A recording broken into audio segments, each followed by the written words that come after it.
Hollow Eyes, written by TheGingerWithNoSoul. My dog, who was missing for 5 months, returned home one morning. This is an account of the first 2 nights at home with him. I was just about to put on a pot of coffee when something brown caught my eye right outside the kitchen window. At the first glance, I thought that I must have left a coat out on the porch, but upon closer investigation, I realized it wasn't a coat after all, but something alive.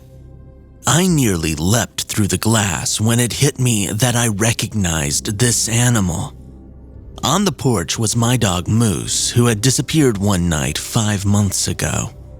I'll never forget that day. I came home from a late shift at work to a vacant house. Moose was always there to greet me at the door, wagging his bushy tail with his tongue hanging slightly out of the left side of his jaw. That night, though, it was deathly silent. My attempts at calling his name were never answered. I searched my house front to back at least 10 times. When that didn't pan out, I took my search outside where I covered the yard. Then I expanded my search into the nearby woods. I never found a trace of where he might have gone.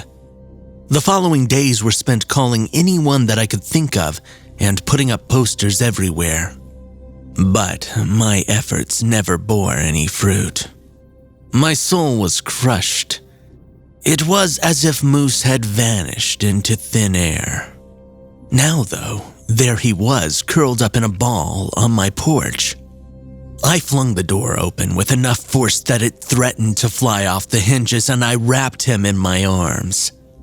After my completely warm reunion with my dog, I pulled away and I took a good look at him.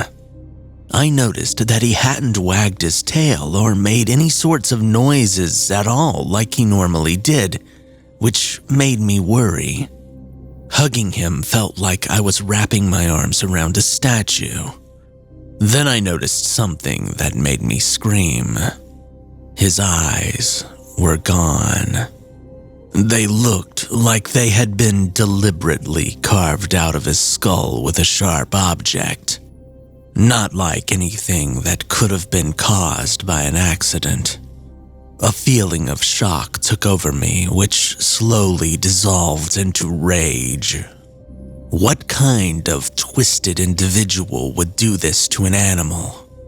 Worried for his health, I decided that my best plan of action would be to take him to the vet. Moose didn't complain or emit any kind of emotion as I picked him up and I put him in the back seat of my car. I honestly felt so bad for him. I had no idea what he might have gone through. I knew whatever had happened, it wasn't pleasant at all. In my mind, I pictured a small rusted cage where he was tormented day and night. I bit down hard enough on my tongue that I tasted blood, and I tried my best to shake these kinds of thoughts out of my mind. It wasn't going to do me any good to think like that. I was just happy to have Moose back. An uneasy feeling crept up on me as I drove. My gaze shifted upwards towards the rearview mirror where I looked at Moose in the back seat. When I did, I nearly swerved off the road. His head was tilted slightly at an odd angle that made it appear as if he was staring right back at me through his hollow eyes. I refrained from looking again for the rest of the ride. We finally made it to the vet and I took him in. I got the vet to do a full workup on him to make sure that nothing else was wrong with him. I was told that he was in good health aside from the fact that my dog was now blind.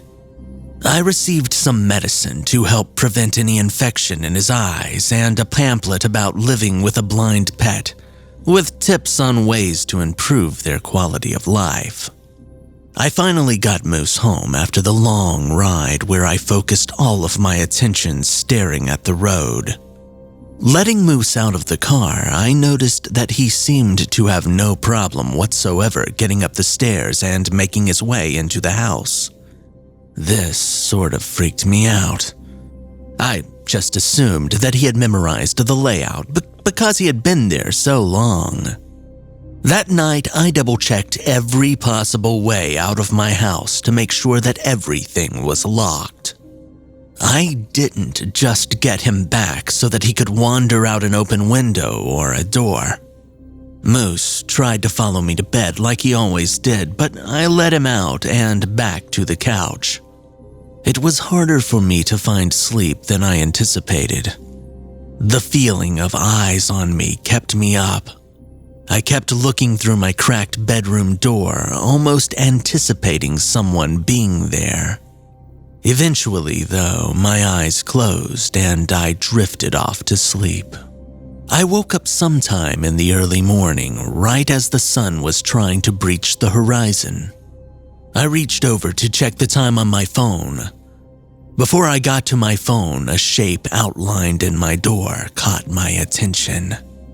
I turned my head to see Moose peeking through my cracked door, looking dead at me.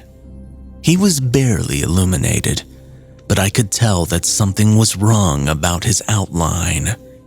He looked bigger, and his silhouette contained sharp protrusions shooting out of it.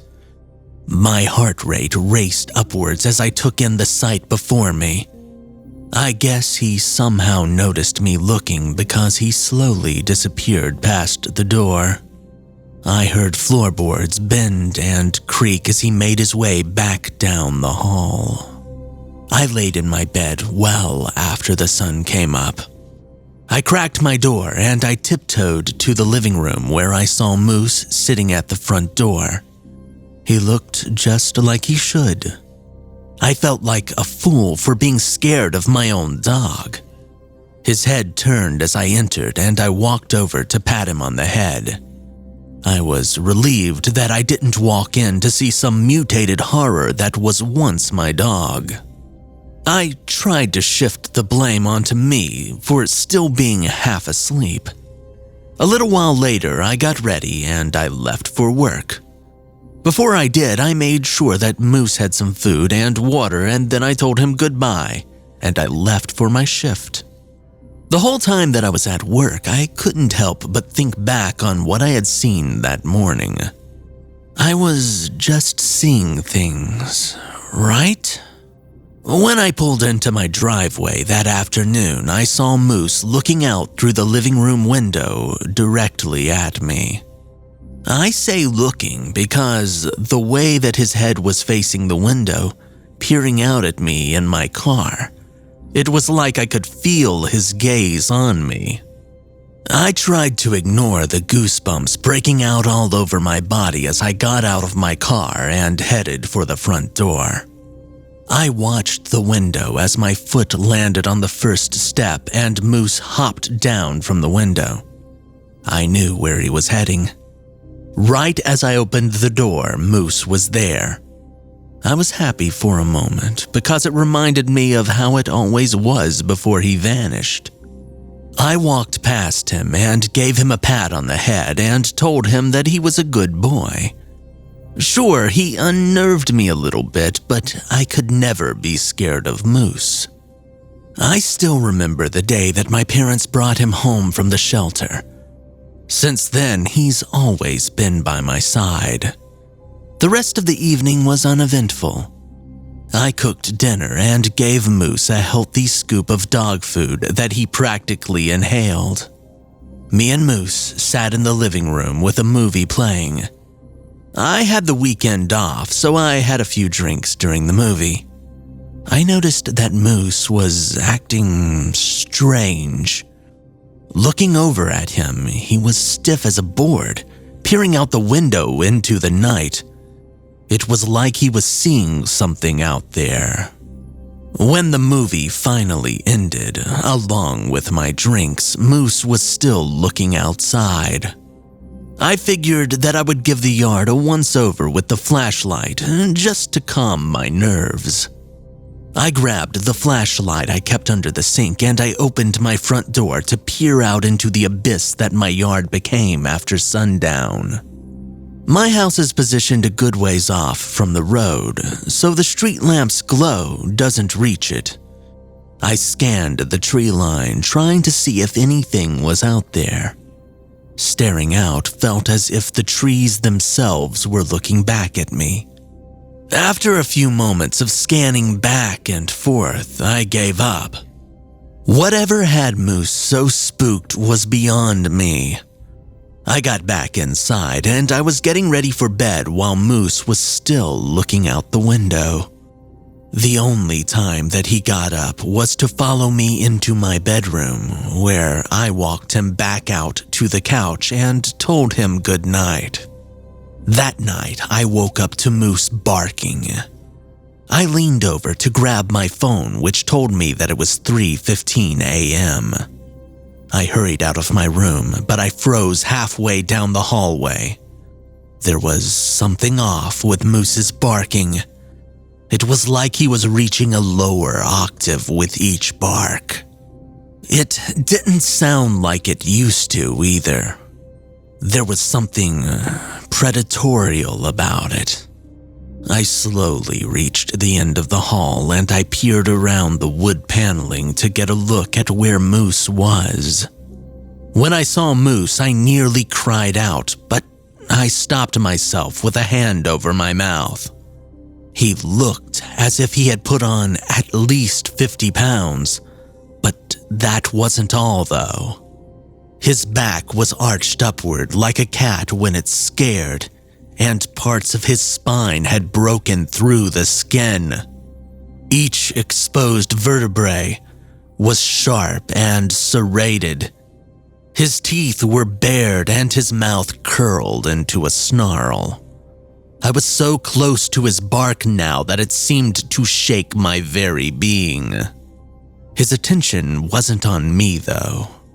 His body was positioned facing the window, the same one that he couldn't take his eyes off of earlier. This time, it wasn't only the darkness looking back beyond the window. Now it was accompanied by 2 wide eyes and a maniac's smile. My heart nearly jumped into my throat when I saw it. Then his gaze, which was fixed on Moose, shifted over to me, and this time I wasn't fast enough to suppress my scream. Moose began to turn around. His head turned with his body as he stood mere feet from me, his empty sockets instantly locking with my eyes. He stared intently for what felt like forever until I heard a knock at the door, followed by what sounded like stifled laughter. Like a hand clasped over a mouth, only allowing little pieces of a laugh to escape. My attention shifted from Moose to the front door as the knocking began to grow louder. Moose whirled around to face the door and began barking again. I just stood there shaking. I couldn't move. My heartbeat was in my ears and I was sure that it was about to give out. The laughing grew and grew as I saw the doorway start to give under this person's inhuman strength. The door cracked and splintered as the man's blood-soaked hands began to appear from the other side. Moose was growling something guttural and low as the man reached one of his arms through the new hole in my door and tried to find the doorknob so he could open it. He was ripping little ribbons of flesh as he worked his way down. Laughter exploded into the room as the man's grip finally found the inside lock and began to turn it. Horror possessed my entire being as the door slowly opened up to show a man who was at least 7 feet tall and bone thin. He stood right in the doorway with one of his bloody hands over his mouth, cackling like a disturbed child. "There you are." Those were the only words that escaped his lips before Moose launched himself at him. The man went completely airborne when Moose struck him. He crashed through the railing on the porch and was swallowed up by the darkness beyond. Moose trailed behind him into the abyss. I sat there with my now empty bladder as the laughter from the man and Moose's howls grew quieter and quieter. How long I sat motionless before moving again is anyone's guess. When I regained myself, the only thing that I could think to do was call the police. I repeated the night's events, only leaving out the part about what happened to Moose. I doubted that they would believe that. At the time, I wasn't sure that I believed what I had seen either. I just told them that Moose chased him off and he hasn't come back. It wasn't long before I heard sirens and blue lights filled my yard. The police asked me a few questions before a few officers went and scanned the surrounding woods and streets. I sat in my kitchen on a stool, trying to process what had just happened. The sun rose before I heard any news. It didn't calm my nerves in the slightest.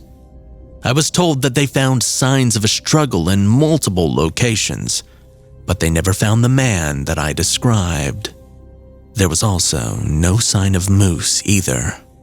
A detective gave me his number and told me to call him if anything came up, and with that, I was alone in my house.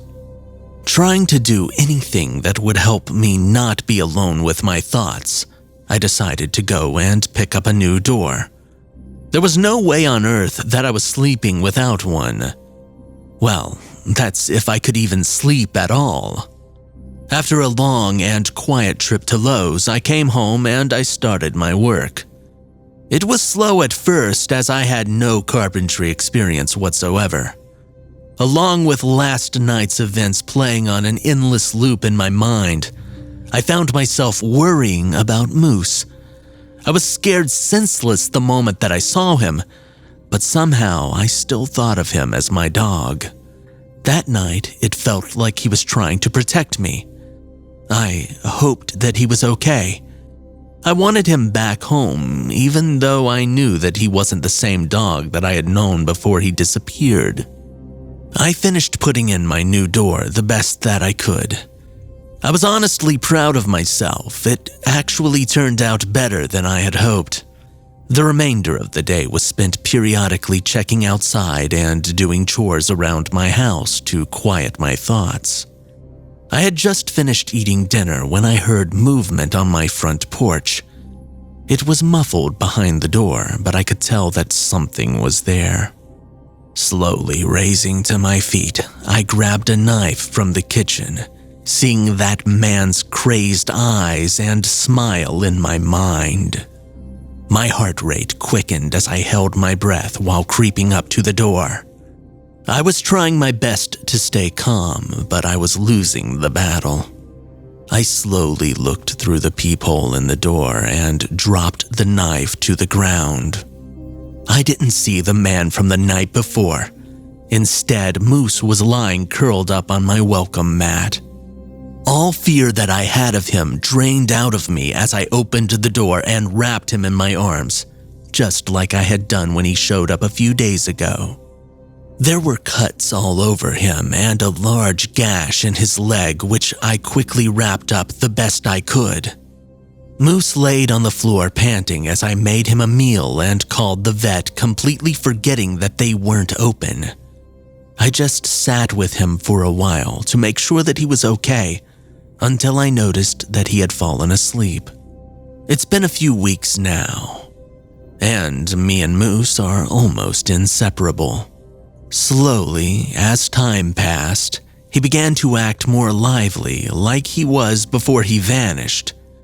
I haven't seen him in that form like he was that night.